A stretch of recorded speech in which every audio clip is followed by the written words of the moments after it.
আসসালামু আলাইকুম বন্ধুরা, আজকে আমি এসেছি ঈদগাহ জামে মসজিদে।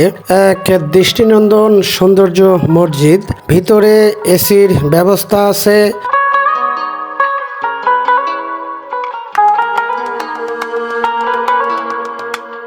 এবং মুসল্লিদের জন্য খুব আরামদায়ক এই মসজিদটি। মসজিদ পরিচিতি হিসাবে আমি আজকে এসেছি চন্দনা ঈদগাহ জামে মসজিদ।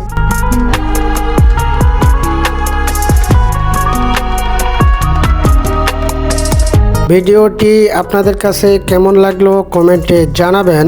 আর এত সুন্দর মসজিদ কি আপনাদের এলাকাতেও আছে নাকি? লাইক কমেন্ট শেয়ার করুন। আজকে রমজানের তৃতীয় দিন, আশা করি আল্লাহর এই প্রিয় ঘরটি আপনারা সম্পূর্ণ ভিডিওটি দেখবেন, লাইক কমেন্ট শেয়ার করবেন এবং আমার চ্যানেলটি সাবস্ক্রাইব করে আমার পাশে থাকবেন। আল্লাহ হাফেজ।